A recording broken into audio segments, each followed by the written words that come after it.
అందరికీ నమస్కారం. జై తెలుగుదేశం. ఈ మాట వింటేనే నీతి నిజాయితీ కలిగిన తెలుగుదేశం పార్టీ గుండెలు ఉప్పొంగాల. అవినీతి పార్టీలో కూరుకుపోయిన మనుషులకి గుండెలో రైళ్లు పరిగెట్టాలా. అది నినాదం అంటే మరొక్కసారి జై తెలుగుదేశం.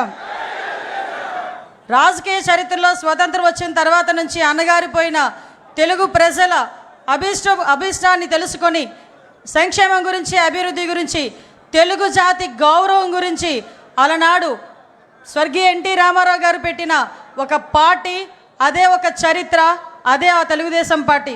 ఆ పార్టీ పెట్టి ఈ రోజుకి కూడా తెలుగు ప్రజలు గర్వంగా నిలబడేటట్టుగా చేసిన ఆ మహానుభావుడికి మనందరి తరపున ఘన నివాళులు అర్పిస్తూ ఈరోజు అదే తెలుగుదేశం పార్టీ ఆశయాలకు అనుగుణంగా ఒక తండ్రి స్థానంలో ఉండి ఎన్నో ఒడిదుడుకులు ఎదుర్కొన్నప్పటికీ కూడా, ఎన్నో అవమానాలు ఎదుర్కొన్నప్పటికీ కూడా, ఎంతోమంది ఎన్నో మాటలు అన్నప్పటికీ కూడా తెలుగుదేశం పార్టీ కార్యకర్త గురించి, తెలుగుదేశం పార్టీ నాయకుల గురించి, కార్యకర్తల గురించి, తెలుగు ప్రజల గురించి నేనున్నానని అన్ని అవమానాలు పడి కూడా మీ అందరి గురించి అవమానాలు పడినా కూడా చెక్కు చెదరని చిరునవ్వుతో మన ఎదురుగా నుంచిన మన నాయకుడు నారా చంద్రబాబు నాయుడు గారికి పాదాభివందనం చేసుకుంటూ, అదేవిధంగా ఈరోజు తండ్రికి తగ్గ తనయుడు, తాతకి తగ్గ మనవడు అంటుంటా.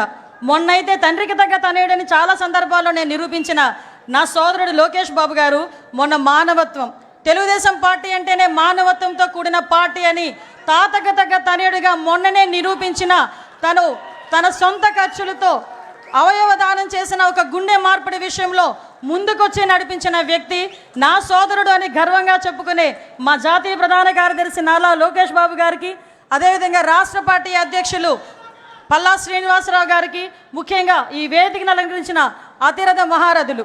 ఇందులో నేను చాలా చిన్నదాన్ని, ఎందుకంటే 83వ సంవత్సరం నుంచి కూడా తెలుగుదేశం పార్టీ గురించి ఎన్నో త్యాగాలు చేసి ఈ రోజుకి ఇక్కడికి తెలుగుదేశం పార్టీ ఉంటే మనం ఉన్నామనుకునే విధంగా ఉన్న తెలుగుదేశం పార్టీ నాయకులందరికీ కూడా మరొకసారి శిరస్సు వంచి పాదాభివందనం చేస్తూ, తెలుగుదేశం పార్టీ కార్యకర్త, నా కోసం పుట్టిన పార్టీ, నా జాతి కోసం పుట్టిన పార్టీ, నా కుటుంబం కోసం పుట్టిన పార్టీ.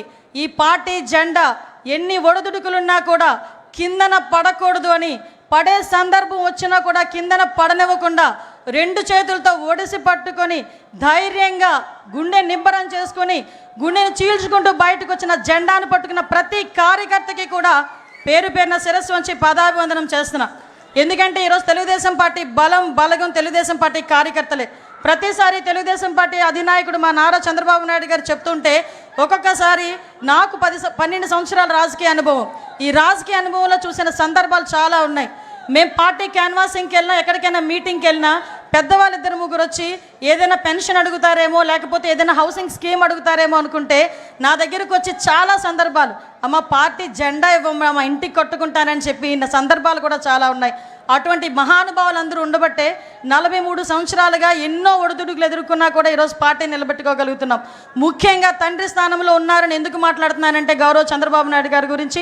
ఏదైతే పార్టీ ఈరోజు మన సిద్ధాంతం పేదరిక నిర్మూలన అని మన సిద్ధాంతం.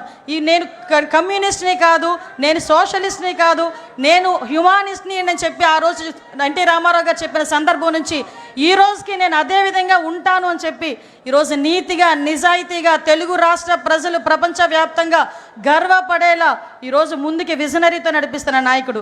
ఈ సందర్భంగా మనందరికీ కూడా ఒక విషయం చెప్పాలి. 1998లోనే అమెరికాలోని ఇలినాయిస్ గవర్నర్ జిమ్ ఎడ్లర్ గారు చంద్రబాబు నాయుడు గారి గౌరవార్థం సెప్టెంబర్ 24న నాయుడు డేగా ప్రకటించిన సంగతి ఇక్కడున్న చాలా మందికి తెలియకపోవచ్చు. ఈరోజు చాలా గర్వపడుతున్న అటువంటి నాయకుడు నాయకత్వంలో ఈరోజు ఒక తెలుగుదేశం పార్టీ కార్యకర్తగా నించున్నా కూడా అది జీవితానికి పరమార్థమే అన్న విషయాన్ని ఈ రోజు నేను గర్వంగా చెప్పగలుగుతున్నా. మీ అందరికీ తెలియాలి, గౌరవ చంద్రబాబు నాయుడు గారు అంటే మనందరం కూడా చంద్రబాబు నాయుడు గారు ఒక ముఖ్యమంత్రి హోదాలో, ప్రతిపక్ష నాయకుడి హోదాలో చాలామంది చంద్రబాబు నాయుడు గారి దగ్గరికి వచ్చేటప్పుడు నా స్వయంగా నేను చెప్తున్నా, ఈ సందర్భం ఇప్పటి నుంచి చెప్పాలనుకున్నాను కానీ చెప్పలేకపోయా. నేను కూడా చాలా సందర్భాల్లో చంద్రబాబు నాయుడు గారి దగ్గరికి వెళ్ళి చాలా విషయాలు సార్తో మాట్లాడేయాలని చెప్పి మాట్లాడడానికి వెళ్తా.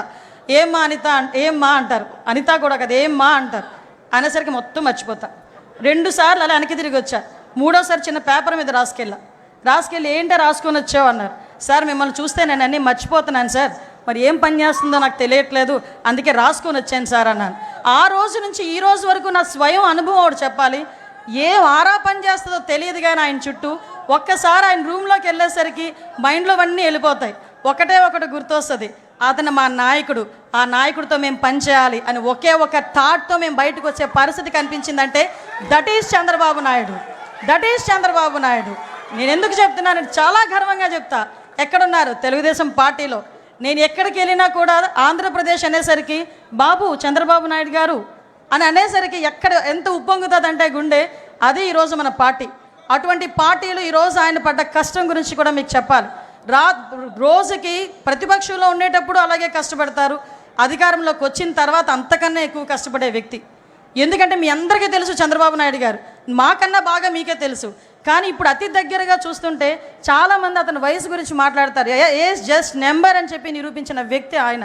అటువంటి వ్యక్తి రోజుకి 16 గంటలు 17 గంటలు కూర్చున్న వ్యక్తి, మళ్ళీ బ్రేక్లో తప్ప బయటికి లగని వ్యక్తి, ఎన్ని గంటలైనా సమీక్ష చేసి చాలా ఇన్డెప్త్ వరకు వెళ్ళిన వ్యక్తి. ఒకసారి నేను రివ్యూలో కూర్చున్నా, నేను మా డిపార్ట్మెంట్ వాళ్ళందరూ ఫుల్గా ప్రిపేర్ అయిపోయాము, ప్రాబ్లం ఏం లేదు, సార్ ఏమన్నారు ఈరోజు పొగుడుతారని చెప్పి వెళ్ళా. మొత్తం తిరిగేశారు ఒక 10 నిమిషాలు. సార్ అలా చూసి మా వైపు చూసి ఇందులో ట్రాఫిక్ ఇష్యూస్ ఏవి అని అడిగారు.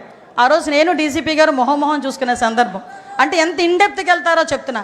అటువంటి వ్యక్తి గురించి ఎందుకు చెప్తున్నాను అంటే, మీరందరూ 2047 గురించి మాట్లాడుతూ ఉంటే ఏమో ఏంటో, ఎప్పుడు 2047 ఇప్పుడు ఏంటి మనకి అనుకున్న సందర్భాలు కూడా చాలా ఉన్నాయి.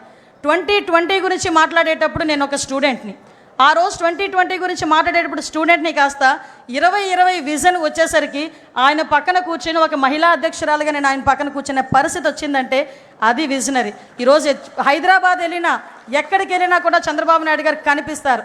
ఒక ఐఎస్బి కానీ, ఔటర్ రింగ్ రోడ్డు కానీ, ఎయిర్పోర్ట్ కానీ, అక్కడ ఉన్న హైటెక్ సిటీ కానీ ఎక్కడికి వెళ్ళి తలుపు తట్టినా దిస్ ఈజ్ చంద్రబాబు నాయుడు అడ్డా అని చెప్పే పరిస్థితి హైదరాబాద్లో కనిపించింది. మళ్ళా అదే పరిస్థితి రాబోతుంది మన అమరావతిలో. మన అమరావతి చరిత్ర ఉన్నంత వరకు అమరావతి ఉంటుంది. చంద్రబాబు నాయుడు గారు 3 తరాలు చూస్తుంటారు. నాయక మీకు ఒక విషయం చెప్తున్నా, మీరు 3 తరాల నాయకులను చూశారు, 4వ తరం నాయకులను చూడబోతున్నారు. 40 తరాలు వచ్చినా కూడా అమరావతి అని వచ్చేసరికి తెలుగుదేశం పార్టీ చంద్రబాబు నాయుడు గారే గుర్తొస్తారు తప్ప వేరే ఏ నాయకుడు గుర్తుకు రాబోడు. ఇది సత్యం. ఏదో సార్ ఉన్నారు కదా పొగడ్డానికి మాట్లాడలే, నేను చూస్తున్నాను కాబట్టి చెప్తున్నా. 2047 ఒకటే ఒక విషయం చెప్పి ముగిస్తా.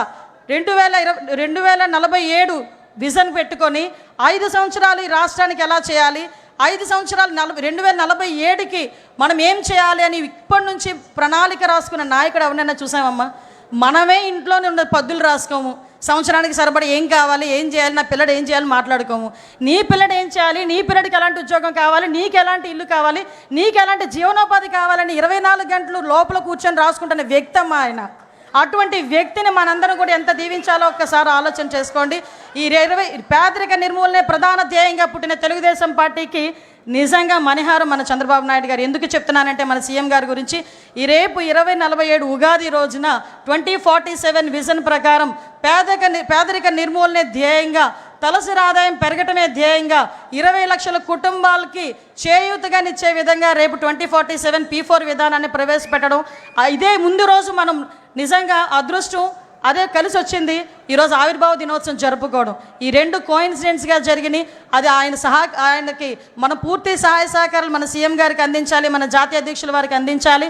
అదేవిధంగా మనం ప్రతిసారి కూడా ఎలాగైతే ఎన్నిదన్నుగా ఉన్నారో, ఆయన కష్టంలో ఉన్నప్పుడు, నష్టంలో ఉన్నప్పుడు, అవమానం భరించినప్పుడు, ఆయన జైలుకి వెళ్ళినప్పుడు కూడా ఎంతోమంది ఈరోజు ప్రపంచవ్యాప్తంగా బయటకు వచ్చి ఆయన గురించి మాట్లాడి ఆయన గురించి ధర్నాలు చేశారంటే, అటువంటి నాయకత్వంలో మనం ఉన్నందుకు ఒక్కసారి పసుపు జెండా పట్టుకొని గట్టిగా తిప్పాలి. జై తెలుగుదేశం. ఈ అవకాశం ఇచ్చిన ప్రతి ఒక్కరికి కూడా ధన్యవాదాలు తెలియజేసుకుంటూ సెలవు తీసుకుంటున్నాను. జై హింద్.